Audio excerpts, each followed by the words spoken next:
Let's read some new topic on Excel classes.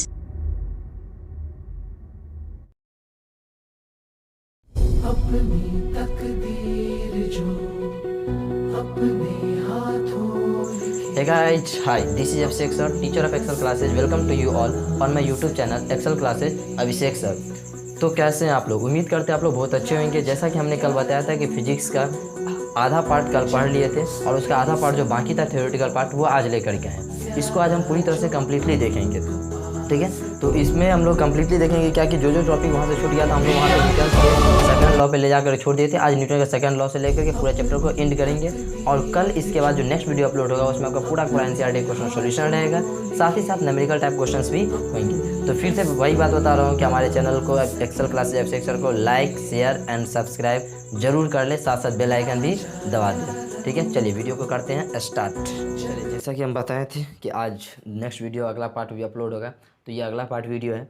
अगला part second part में हम लोग वहाँ पे देख लिए थे, पिछला वीडियो में देखे थे हम लोग जड़त्व द्रव्यमान में संबंध तक देखे थे, यानी हमारा जड़त्व एक्चुअली में ख़त्म हो गया था। अब हम लोग आज स्टार्ट कर रहे हैं क्या चीज़, तो न्यूटन के दूसरा गति का नियम। पहला गति का नियम कंप्लीट हो गया। उम्मीद करते इस वीडियो में हम लोग पूरा का पूरा ये चैप्टर को कवर कर लेंगे, लेकिन सिर्फ क्या चीज़ थ्योरेटिकल पार्ट, न्यूमेरिकल पार्ट के लिए इसके अलावा फिर थर्ड वीडियो में अपलोड होगा। या थर्ड वीडियो आपका सिर्फ एनसीईआरटी का क्वेश्चन आंसर भी हो सकता है या फिर पूरा न्यूमेरिकल। उम्मीद है ज़्यादातर न्यूमेरिकल क्वेश्चन पहले डालेंगे, तो पहले न्यूमेरिकल क्वेश्चन आ जाएगा। अगर पूरा न्यूमेरिकल क्वेश्चन और साथ में एनसीईआरटी एक साथ हो पाया तो वो सारा एक साथ कर देंगे। उसके बाद क्या होगा कि हम लोग एक अलग से एक वीडियो देखेंगे जहाँ पे आपका 30, 40, 50 ऑब्जेक्टिव टाइप क्वेश्चन, क्योंकि ये बिहार बोर्ड के पॉइंट ऑफ व्यू से ये वीडियो भी बन रहा है। तो जब बिहार बोर्ड के पॉइंट ऑफ व्यू से बन रहा है तो ऑब्वियस बात है आप लोगों का तो 50 को ऑब्जेक्टिव रहता है, तो ऑब्जेक्टिव पे बहुत ज़्यादा फोकस करना है। तो उसके लिए हम लोग क्या करेंगे, अगला वीडियो में ऑब्जेक्टिव भी देखेंगे। तो चलिए वीडियो को करते हैं स्टार्ट करने से पहले आप लाइक शेयर एंड सब्सक्राइब अवश्य कर लें। चलिए अगला वीडियो, न्यूटन का दूसरा गति का नियम क्या कहता है। कह रहा किसी असंतुलित बल द्वारा वस्तु में उत्पन्न किया गया त्वरण किसी असंतुलित बल द्वारा वस्तु में उत्पन्न किया गया त्वरण उस वस्तु पर आरोपित बल का सीधा समानुपाती होता है तथा उस वस्तु के द्रव्यमान का व्युत्क्रमानुपाती होता है। और बल का जो दिशा होगा वो त्वरण की दिशा, मतलब त्वरण की जो दिशा होती है वो बल की दिशा में ही होती है। इसको एक एक्सप्रेशन यानी इसको फार्मूला के माध्यम से ही समझना ज़्यादा आसान है।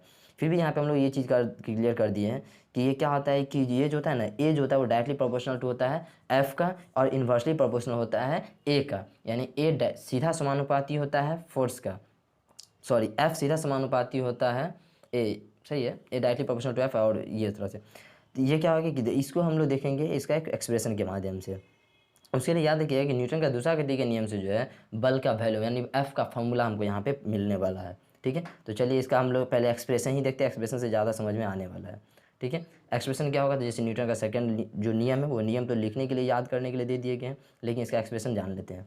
चलो मान लेते हैं कि एम द्रव्यमान का कोई एक वस्तु पर बल जो लग रहा है, असंतुलित बल जो वो एफ लग रहा है, जिसके कारण उसमें त्वरण ए उत्पन्न हो रहा है। यानी कोई एम द्रव्यमान का कोई वस्तु है, आपने उसमें धक्का लगाया तो एफ धक्का लगाया, एफ मतलब कुछ भी फोर्स होगा तो वो थोड़ा ना थोड़ा घसकेगा जरूर। अगर घसका तो उसमें मान लो ए उत्पन्न हुआ, त्वरण एक्सेलरेशन ए उत्पन्न हुआ। तो इसलिए गति के सेकंड नियम क्या कहता है कि a is directly proportional to f, यानी ए जो होता है यानी त्वरण जो है वो बल का सीधा समानुपाती होता है और वजन यानी m का इन्वर्सली प्रोपोर्शनल यानी व्युत्क्रमानुपाती होता है।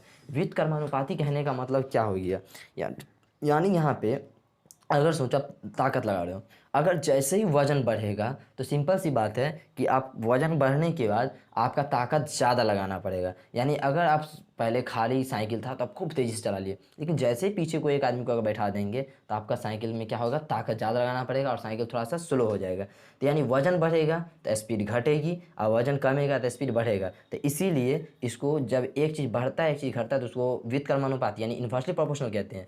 और अगर एक तरफ बढ़ रहा है तो दूसरा तरफ भी बढ़ेगा, अगर ऐसा सिचुएशन आता है तो उसको हम लोग सीधा समानुपाती कहते हैं। तो यहाँ पे समीकरण 1 और 2 से देखिए, दोनों तरफ ए है, तो दोनों तरफ ए है तो हम सीधा से लिख सकते हैं a is directly proportional to 1/m, तो a is directly proportional to f/m लिख सकते हैं। यहाँ पे a/m लिखा वो गलती है, यहाँ पे f/m होना चाहिए था। जब ये f/m होगा तो प्रोपोर्शनल का साइन हटाएंगे तो उसके बदला में हम एक के कांस्टेंट टर्म ले आएंगे, जहाँ के क्या होगा, एक कांस्टेंट टर्म होगा, नियतांक होगा। अतः समीकरण 3 से हम पाते हैं कि a बराबर f/m m, और F/m होगा तो क्रॉस मल्टीप्लिकेशन कीजिए तो निकल जाएगा F बराबर ma। मतलब क्या समझिए कि किसी वस्तु पर आरोपित बल उस वस्तु के द्रव्यमान और त्वरण के गुणनफल के बराबर होता है। यहाँ से बहुत सारा न्यूमेरिकल क्वेश्चन आपका क्रिएट होने वाला है कि F बराबर जो होगा वो क्या होगा, ma, मास गुने एक्सीलरेशन। तो एक तो हम इस प्रमाण से प्रूफ किया, इसी चीज़ को हम एक और फॉर्मूला से भी प्रूफ कर सकते हैं, वो होगा आपका मोमेंटम, संवेग के माध्यम से भी हम प्रूफ करेंगे। तो अभी हम उसका प्रूफ भी करेंगे। चलिए अब एक चीज़ देख लेते हैं यहाँ पे कि इसका एक रिलेशन क्या है। तो 1 न्यूटन का डिफरेंशियल क्या होगा, 1 न्यूटन किसे कहेंगे, यानी कब हम कहेंगे कि उस पर ऊपर 1 न्यूटन बल रहा है। जैसे पीछे एग्जांपल लिए थे 300 न्यूटन 400 न्यूटन बल रहा थे, तो पहली बात ये समझिए कि 1 न्यूटन होगा क्या। तो 1 न्यूटन लिखिए कि अगर कोई वस्तु का है ना, कोई वस्तु पर अगर 1 मीटर प्रति वर्ग सेंटीमीटर त्वरण उत्पन्न करने के लिए आवश्यक बल का परिमाण को 1 न्यूटन कहते हैं। अगर मान के चलो कि कोई अगर 1 kg द्रव्यमान का कोई वस्तु, यानी किसी चीज़ का अगर वजन जो है वो कितना है, 1 kg है। अगर 1 kg है और उस पर अगर हम 1 मीटर प्रति वर्ग सेंटीमीटर त्वरण उत्पन्न करेंगे तो उसका जो हमारा जो फोर्स होगा वहाँ पे क्या हो जाएगा, वो 1 न्यूटन कहलाएगा। यहाँ पे द्रव्यमान लिख दिया गया, वहाँ पे 1 kg था। 1 kg द्रव्यमान की वस्तु पर अगर 1 मीटर प्रति वर्ग सेंटीमीटर त्वरण उत्पन्न करेंगे तो उसका जो होगा क्या हो जाएगा, परिणामी बल 1 न्यूटन कहलाएगा। ठीक है, तो उसके बाद याद रखिए कि यहाँ पे एक कंडीशन आपको बता देते हैं कि यहाँ से पीछे जो हम 1 न्यूटन कह रहे थे, तो 1 न्यूटन का जो ऐसा यूनिट था उसके कुछ अलग भी एक चीज़ होती है, वो क्या होगा वो समझ लो। जैसे यहाँ पे देखिए कि F बराबर हमारे पास फार्मूला है ma, ठीक है, F बराबर ma है। तो m का मतलब हो गया मास, मास का ऐसा यूनिट जो होता है वो क्या होता है, kg होता है। ठीक है, और गुने kg गुने a का मतलब हो गया एक्सेलरेशन, एक्सेलरेशन का क्या होता है, तो मीटर प्रति सेकेंड स्क्वायर। यानी क्या हो गया कि kg मीटर प्रति सेकेंड स्क्वायर जो होगा, मीटर पर सेकेंड स्क्वायर होता है एक्सेलरेशन का, तो kg मीटर पर सेकेंड स्क्वायर जो होता है वो बल का क्या आएगा, एक्चुअली ऐसा ही मात्रक है, यानी kg मीटर पर सेकेंड स्क्वायर होता है। लेकिन ये दिया किसने था, न्यूटन साहब ने दिया था, इसीलिए उसके नियम को यानी उसको समझिए याद रखने के लिए लिख लिया गया है कितना, 1 न्यूटन। तो सिंपल बात याद रखिए कि बल का ऐसा है मात्रक kg मीटर पर सेकेंड स्क्वायर भी होता है और साथ में न्यूटन भी होता है। और एक सीजीएस मात्रक डाइन भी पढ़े थे, तो ये कन्फ्यूजन में रहा है कि 1 न्यूटन मतलब क्या होगा, तो kg मीटर पर सेकेंड स्क्वायर। यहाँ पे आप एक गलती देख रहे हैं, यहाँ पे जो 1 न्यूटन लिखा गया यहाँ पे हमारा 1 kg लिखा रहना चाहिए था। ठीक है, यानी 1 kg द्रव्यमान की वस्तु पर अगर 1 मीटर प्रति वर्ग सेंटीमीटर त्वरण उत्पन्न करने के लिए आवश्यक बल जो होगा उसी को ही हम लोग कहेंगे कितना, तो 1 न्यूटन कहा जाएगा। ठीक है, चलिए अब आगे वीडियो को हम करते हैं स्टार्ट। अगला जो हमारा टॉपिक है वो क्या है वो देखिए। तो अगला सिंपल सी बात है कि हम अभी बताए थे कि न्यूटन का ये फर्स्ट नियम हो गया, इससे रिलेटेड कुछ एग्जाम्पल वगैरह भी देख सकते हैं। ठीक है, उससे पहले संवेग देख लीजिए, संवेग क्या होता है। तो संवेग कह रहे हैं किसी वस्तु के द्रव्यमान और वेग के गुणनफल को उस वस्तु का संवेग कहते हैं। यानी संवेग को लिखा जाएगा किसी से, तो p से। ठीक है, p से लिखा जाएगा, और द्रव्यमान हो जाता है मास यानी m, अब किसका है तो वेग, वेग को लिखेंगे v, यानी p बराबर mv, इसका हमारा फॉर्मूला भी मिलने वाला है। तो संवेग जो होता है किसी वस्तु का क्या होता है, गुणनफल, वेग में गुणनफल को उस वस्तु का संवेग कहते हैं। अब संवेग से रिलेटेड कुछ बात समझिए, देखिए संवेग उस F से, सॉरी यहाँ पे गलती से लिखा गया F नहीं बल्कि P से होना चाहिए, संवेग को P से सूचित किया जाता है। तो इसीलिए संवेग का जो फॉर्मूला होगा P बराबर mv, जहाँ आपको याद रखना है P का मतलब संवेग, m का मतलब द्रव्यमान और v का मतलब वेग होता है। ठीक है, अगला संवेग एक सदिश राशि है। सिंपल सी बात है, संवेग भी क्या हो जाएगा, एक सदिश राशि हो जाएगा। अगर संवेग का ऐसा है मात्रक सोचो, ऐसा है मात्रक क्या होना चाहिए, तो देखो p बराबर क्या है m भी, m का मतलब मास, मास का मतलब हो जाता है kg, और v का मतलब वेग, वेग का मतलब हो गया मीटर पर सेकेंड। यानी कि संवेग का ऐसा है मात्रक kg मीटर पर सेकेंड हो सकता है, सिंपल सी बात है। ठीक है, तो इसका लिख दिए kg मीटर प्रति सेकेंड। ठीक है, कैसे निकला वो समझ आएगा, क्योंकि m का मतलब मास, मास का kg, v का मतलब वेलोसिटी, वेलोसिटी का आता है मीटर प्रति सेकेंड, इसलिए इसका ऐसा मात्रक kg मीटर पर सेकेंड हो गया। अब संवेग के पदों में न्यूटन के दूसरे गति का नियम, तो संवेग के टर्म्स में न्यूटन का दूसरा गति का नियम क्या होगा, तो दूसरा गति का नियम को हम लोग जान लेते हैं। किसी वस्तु के संवेग में परिवर्तन की दर उस वस्तु पर लगाए गए असंतुलित बल का सीधा समानुपाती होता है, तथा संवेग में परिवर्तन उसी दिशा में होता है जिस दिशा में बल काम करता है। यानी इसको भी हम एक एक्सप्रेशन से देख लेते हैं, इसका प्रूफ देख लेते हैं तो ज़्यादा अच्छा रहेगा। अब इसका प्रूफ देखिए क्या हो सकता है। क्या था कि संवेग में, तो यानी मान लेते हैं कि किसी चीज़ का गाड़ी है या कोई चीज़ का उसका स्पीड शुरू में कुछ भी रहा होगा, तो उसको हम लोग मान लेते हैं पहला p1।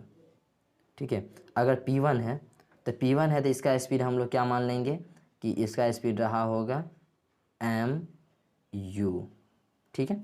यानी शुरू में उसका स्पीड एम मास का मतलब पी बराबर होता है ना एम भी, तो एम भी होता है तो मास गुने वेलोसिटी, तो शुरुआती वेलोसिटी को हम लोग यू से ले रहे हैं, तो पी वन मान लो क्या हो गया हमारा एम यू हो गया। और जो है ये पी टू मान लेते हैं, पी टू बराबर मान लिए कितना, तो एम भी, ठीक है। पी टू अगर एम भी हो गया तो पी वन और पी टू हो गया था एम यू और एम भी। अब हमारा जो होता है, तो जो हम अभी बात करते हैं न्यूटन के संबंध में सेकंड नियम का, तो कह रहा है क्या वेग में परिवर्तन था, यानी कि संवेग में परिवर्तन। तो संवेग में परिवर्तन जब भी क्या का मतलब माइनस होना, यानी दूसरा माइनस पहला। और की दर का मतलब बट्टा टाइम, यानी कि हमारा जो बल जो होना चाहिए, ठीक है, एफ बराबर जो होना चाहिए वो क्या होना चाहिए, तो p two minus p one के बट्टे में कितना होना चाहिए, टाइम होना चाहिए, ठीक है। ये हमारा होना चाहिए एफ बराबर p two minus p one by time. तो पी टू का वैल्यू देखो एम भी है, लिख देते हैं डायरेक्टली हम यहाँ पे एम भी माइनस एम यू बाई में टी। अगर इस चीज़ पे ध्यान से देखिए एम भी माइनस एम यू, तो एम यहाँ से हम लोग क्या कर सकते हैं, कॉमन ले सकते हैं।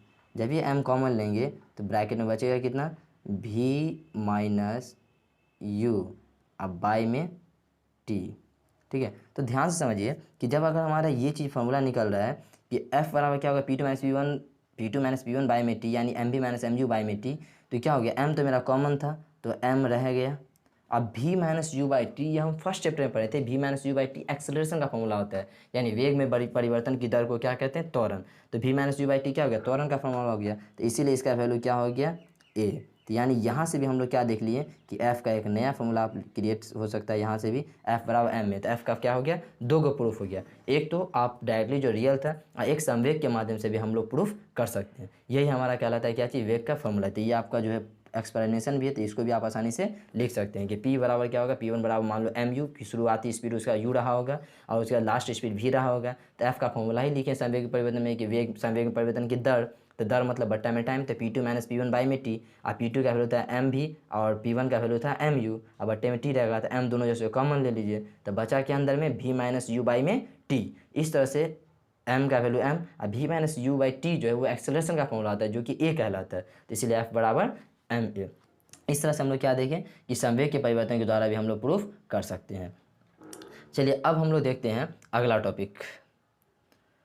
अगला टॉपिक क्या होगा, तो संवेग के माध्यम से हम लोग प्रूफ कर लिए, ठीक है। अभी तक बल का हम लोग कै गो नियम देखे थे, पहला देखे थे। अब हमारा है आवेग। आवेग क्या होता है, तो जैसे संवेग में देखे तो उसी तरह से आवेग में करा है किसी वस्तु पर आरोपित बल एवं बल के कार्य करने के समय को गुणनफल को उस बल का आवेग कहते हैं। आवेग जो होता है यानी कि उस पर जो कोई ताकत लग रही है वो, और उसमें जो काम करने के में जो समय लग रहा है वो, उसके गुणनफल को हम लोग क्या कहते हैं, आवेग। तो आवेग को नॉर्मली इम्पल्स है, इसीलिए उसको लिखा भी जाता है आई से ही। तो लिख दें कि आवेग को आई से सूचित किया जाता है, यानी लिखा जाता है। और आई बराबर हो गया एफ गुने टी, क्योंकि वहाँ पे देख दिए हैं बल और गुने में टी टाइम। तो जहाँ पे याद रखना है आई आवेग, एफ मतलब जो बल लगता है वो, और टी का मतलब टाइम। तो ये आवेग का फॉर्मूला हो गया। अब बात करते आगे, तो आवेग भी एक सदिश राशि है। साथ साथ अगर आवेग का ऐसा यूनिट की बात अगर किया जाए तो सोचो, फोर्स का मतलब क्या हो गया, न्यूटन, और टी टाइम, यानी न्यूटन प्रति सेकंड, न्यूटन सेकंड भी कर सकते हैं, और न्यूटन सेकंड के अलावा भी आप निकाल सकते हैं, न्यूटन सेकंड भी हो सकता है इसका ऐसा यूनिट। जैसे आप इसका लिखें ना, ऐसा ही मात्रा क्या होता है, न्यूटन सेकंड या केजी मीटर प्रति सेकंड। केजी मीटर प्रति सेकंड क्यों होगा वो देख लो। केजी मीटर प्रति सेकंड निकालने के लिए समझिए न्यूटन का हम लोग जानते थे कितना था, केजी मीटर था ना, केजी मीटर, अब तक प्रति सेकंड स्क्वायर था, और इसके बट्टा में अगर समझ लो एक और सेकंड आ गया, क्योंकि प्रति सेकंड भी है, तो एगो सेकंड से एगो सेकंड कट जाएगा, तो बचा कितना, केजी मीटर प्रति सेकंड, इसे लिखा गया केजी मीटर प्रति सेकंड भी होता है, ठीक है। चलिए अब अगला देखते हैं। अब यहाँ पे फिगर दिख रहा है, एक फिगर, इस फिगर में देख रहे हैं रॉकेट उड़ रहा है। अब रॉकेट उड़ रहा है तो ये किस नियम पे है, तो इसके लिए हम लोग जानते हैं कि थोड़ा सा फिगर वगैरह भी देखना जरूरी रहता है ना, फिगर से समझ में आ जाता है कुछ ज़्यादा। चलिए तो न्यूटन का अब हमारा क्या, तीसरा नियम। तीसरा नियम बहुत ही सिंपल है, प्रत्येक क्रिया के विपरीत एवं बराबर प्रतिक्रिया होती है, यानी every action against an opposite equal ये होता है, रिएक्शन होता है। यानी अगर किसी को आप एक चाटा मारते हैं तो ये नहीं कि सामने वाले को ही सिर्फ चोट लगेगा, चोट आपको भी लगेगा। तो यही हमारा न्यूटन का क्या कहलाता है, तीसरा गति का नियम कहलाता है। इस नियम को जानने के लिए कुछ कंडीशन देखिए, तीसरे गति नियम में कुछ उदाहरण से समझ में ज़्यादा आएगा। उदाहरण क्या है, पहला एग्जाम्पल देखिए, कह रहा है जब एक रबर गेंद को ज़मीन पर पटका जाता है तो वह ज़मीन की सतह पर बल लगाती है और ज़मीन की सतह भी उतने ही परिमाण से विपरीत दिशा में गेंद पर बल लगाती है। फलस्वरूप यानी जिसके कारण गेंद कुछ ऊंचाई तक ऊपर उठ जाता है। यानी आप एक गेंद को लो, गेंद को ज़मीन पर पटको, जैसे आप ज़मीन पर गेंद को पटकोगे तो वैसे क्या होगा, गेंद उछलेगा। अब उछला क्यों, तो इसका एकमात्र कारण है कि जब हम ज़मीन पे जिस ताकत से बल लगाएं, ज़मीन भी उतनी ही ताकत से उस बॉल के ऊपर ताकत लगाई, तो बॉल उछल गया। अब कहने का मतलब ये कि भाई फिर ज़मीन क्यों नहीं उछला, तो ज़मीन का वजन तो बहुत ज़्यादा है। जब बहुत ज़्यादा होगा तो सिंपल सी बात है, वजन तो सेम लगा रहे ना ताकत, तो इसीलिए ज़मीन ना उछल करके बॉल क्या हो जाता है, उछल जाता है। अगला जो क्वेश्चन है, सॉरी अगला टॉपिक एक है कि एक नाविक जब नाव से कूदता है तो नाव पर लगने वाला प्रतिक्रिया बल नाव को पीछे की ओर धकेलता है। जैसे यानी नाव से ज़मीन पर कूदता है तो नाव क्या होता है, पीछे की तरफ भागता है। तो ये भी कारण क्या है, न्यूटन का तीसरा गति के नियम, क्योंकि एवरी एक्शन अगेंस्ट रिएक्शन होता है, इसीलिए। उसके बाद अगला है रॉकेट की गति, तो रॉकेट का तीसरा गति के नियम पर भी आधारित है। तो कह रहा है रॉकेट में जब एक ईंधन जलने के बाद गर्म गैस काफ़ी तेज़ी से पीछे की ओर निचली सिरा से निकलती है, जिस क्रिया बल, जिसे हम क्रिया बल कहते हैं यानी एक्शन कहते हैं, और न्यूटन के तीसरे गति के नियम के अनुसार उतने ही परिमाण से विपरीत दिशा में प्रतिक्रिया बल रॉकेट पर आरोपित होती है, जिसके कारण रॉकेट आगे की ओर उठता है। ये आपका फिगर साइड में जो लेफ्ट साइड में दिखा है उससे, अगर ये फिगर साफ साफ नहीं पता चला तो एक और फिगर देखिए। इस फिगर में देखो नीचे से धुआं निकल रहा है, धुआं नहीं मतलब आग टाइप का निकल रहा है, जो गर्म गैस है, अब बहुत तेज़ी से निकल रहा है। जैसी तेज़ी से निकलेगा वैसे उसको बहुत ही तेज़ी से ऊपर की तरफ भी धकेलेगा। यही वजह से रॉकेट क्या होता है, ऊपर तक जा पाता है। तो ये हमारा क्या हो गया, every action against and opposite equal reaction होता है। ठीक है, एक और फिगर यहाँ पे देख लीजिए। देखिए नाव वाला जो सेकंड का था, वो जैसे ही इन्होंने नाव से पैर ज़मीन पे रखा तो नाव क्या हो गया, पीछे की तरफ भाग जाता है। पीछे की तरफ भागने का कारण क्या है कि इसमें जो है मतलब एक्शन के खिलाफ रिएक्शन होगा था। जैसे उन्होंने एक्शन किया तो वो क्या होगा कि वो नाव को धकेल करके ऊपर चढ़ा था, इसीलिए नाव भी क्या हो गया, पीछे चला गया। यहाँ पे रॉकेट का एक और एग्जाम्पल है, रॉकेट वाला भी देख सकते हैं। ठीक है, चलिए अब अगला टॉपिक पे देखते हैं हम लोग।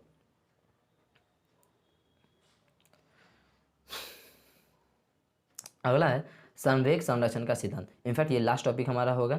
संवेग संरक्षण का सिद्धांत क्या है, तो इस सिद्धांत के अनुसार किसी बाह्य असंतुलित बल की अनुपस्थिति में दो या दो से अधिक पिंडों के संवेगों का बीजीय योग हमेशा स्थिर रहता है। यानी कि अगर एक लाइन में कहा जाए तो जैसे हम लोग एनर्जी कंजर्वेशन में देख रहे थे कि एनर्जी को न तो आप क्रिएट कर सकते हैं नहीं डिस्ट्रॉय कर सकते हैं, यानी कि एनर्जी को न तो बनाया जा सकता नहीं विनाश किया जा सकता। उसी तरह से संवेग संरक्षण में भी संवेग को न तो बनाया जा सकता नहीं विनाश किया जा सकता। मतलब संवेग में जो पहले था वो अब बाद वाला है वो दोनों का दोनों आपस में इक्वल होगा। इसलिए यहाँ पे लिखिए कि पिंडों के टक्कर से पहले का कुल संवेग बराबर होगा पिंडों के टक्कर के बाद का कुल संवेग। मतलब पिंडों के टक्कर क्या मतलब, दो को ऑब्जेक्ट लिए, कोई दो ऑब्जेक्ट को दोनों को टक्कर किए तो पहले जो मोमेंटम था वो अब बाद में जो मोमेंटम होगा वो दोनों का दोनों आपस में इक्वल होगा। ऐसा बहुत सारा एग्जाम्पल होता है, जब गाड़ी को धक्का उक्का लगाना पड़ता है, एक गाड़ी चलती रहती है दूसरा गाड़ी पीछे धक्का देता है, तो ये सब एग्जाम्पल जो है इसी का हो जाएगा, संवेग संरक्षण के सिद्धांत पे ही आधारित होगा। तो यहाँ पे हम ज़्यादा नहीं एक दो एग्जाम्पल को देखेंगे, ठीक है। लेकिन एग्जाम्पल से देखने से पहले देखिए, जैसे लिख देखिए यहाँ पे वस्तु है ए का प्रारंभिक संवेग m1 u1 है, ठीक है। उसके बाद वस्तु का बी का प्रारंभिक संवेग m2 u2, यानी दो ऑब्जेक्ट लिए m1 u1, ठीक है। एक का स्पीड था u1, एक का स्पीड था u2। दूसरे बात ए का जब अंतिम रुकेगा तो m1 v1 की स्पीड रहेगा लास्ट में, और दूसरा बी का जो होगा वो m2 v2 हो जाएगा। तब टक्कर के पहले का कुल संवेग, तो संवेग के लिए फॉर्मूला क्या होता है, संवेग का जब भी होगा तो सिंपल सी बात है कि जुड़ जाएगा तो एम भी होता है, दोनों का जोड़ देंगे। और टक्कर के बाद का जो कुल संवेग था वो क्या था, m1 v1 और प्लस m2 v2 था। तो नॉर्मली संवेग संरक्षण कहता है कि m1 u1 plus m2 u2 जो होगा वो m1 v1 plus m2 v2 के बराबर होना चाहिए। यही लाइन हम यहाँ पे लास्ट में लिख दी, ये हमारा प्रूफ था कि m1 u1 जो होगा वो इक्वल होगा m2 v2 का, ठीक है। तो m1 u1 plus m2 u2 बराबर हो जाएगा m1 v1 plus m2 v2। ये हमारा संवेग संरक्षण है। इसको बहुत सारा एग्जाम्पल्स वगैरह आता है, गेंद वगैरह सब वगैरह, ये सब का ज़्यादा यहाँ पे क्लियर नहीं कर रहे हैं क्योंकि हम लोग देखेंगे क्वेश्चन वगैरह में ज़्यादातर, तो क्वेश्चन से समझ आएगा। इसलिए जैसे आप ये फिगर को समझिए, जैसे एक ये बॉल है मेरा और दूसरा बॉल ये रहा, ठीक है। इसका वजन हमारा m1 है, ठीक है, 1 रहा, और इसका वजन जो हो गया वो क्या हो गया m2 हो गया, ठीक है। इसका स्पीड पहले जो था वो कितना था u1 था, और इसका स्पीड जो पहले था वो था u2। लेकिन जब ये चलना शुरू किया तो थोड़ी देर बाद इसका स्पीड जो हो गया वो कितना हो गया v1 हो गया, और इसका स्पीड जो हो गया वो V2 हो गया। तो संवेग का फॉर्मूला हम लोग जानते हैं कि P बराबर जो होता है वो mv होता है, यानी मास गुने वेलोसिटी। तो शुरुआती में जब ये रहा तो शुरू में इसका स्पीड m1 गुने u1 था, और दूसरा वाला का जो B ऑब्जेक्ट है, ये ऑब्जेक्ट हमारा हो गया A और ये वाला ऑब्जेक्ट हो गया B। तो शुरुआती में इसका स्पीड जो था वो क्या था, m1 था, u1 था, और इसका था m2 u2, लेकिन अंतिम स्पीड m1 v1 हो गया, इसका स्पीड हो गया m2 v2। इस तरह से हम लोग क्या देख रहे हैं कि जो पहले का जो मोमेंटम था टोटल, वो बाद के टोटल मोमेंटम के बराबर हो गया। तो यहाँ के बाद आज ये चैप्टर इतना पे खत्म हुआ। अब अगले वीडियो में इसका जितना भी न्यूमेरिकल टाइप क्वेश्चन सब है वो क्वेश्चन को हम लोग देखेंगे। तो न्यूमेरिकल टाइप क्वेश्चन सब क्या क्या आएगा तो वो तो क्वेश्चन के बाद, और साथ साथ उस वीडियो के जस्ट बाद एक थर्ड वीडियो अपलोड होगा जिसमें हम लोग देखेंगे पूरा का पूरा जो है ऑब्जेक्टिव टाइप क्वेश्चन 30-35 या जितना भी ऑब्जेक्टिव है, जो इंपॉर्टेंट ऑब्जेक्टिव है वो सारा ऑब्जेक्टिव को एक साथ कलेक्ट करके एक क्यूज टाइप का। तो इसमें सारा चीज़ पढ़िएगा, उसके बाद उसका ऑब्जेक्टिव को देखेंगे ताकि क्यूज हो। तो नेक्स्ट वीडियो के लिए वेट कीजिए। नेक्स्ट वीडियो जो होगा वो आपका आ जाएगा पूरा का पूरा न्यूमेरिकल, साथ साथ एनसीईआरटी का एक एक क्वेश्चन का सोल्यूशन आपको मिल जाएगी। तो जाने से पहले फिर वही बात रिपीट कर दे रहा हूँ कि हमारे चैनल को लाइक, शेयर एंड सब्सक्राइब तीनों कर ले। और अगर आप स्टूडेंट हैं, पढ़ रहे हैं, तो सिंपल सी बात है, आपको नेक्स्ट वीडियो का आप ये चाहिए, अपडेट चाहिए। तो नेक्स्ट वीडियो का अपडेट के लिए आप क्या कीजिए, बगल में बेल आइकन दिख रहा है उसको भी दबा दीजिए, जिससे जैसे हमारा वीडियो अपलोड होगा आपके पास एक नोटिफिकेशन पहुंच जाएंगी और आप उस नोटिफिकेशन के माध्यम से क्या करेंगे, आसानी से देख पाएंगे। ठीक है, तो चलिए आज के लिए रहने दीजिए, नेक्स्ट टाइम मिलते हैं। Bye bye, see you.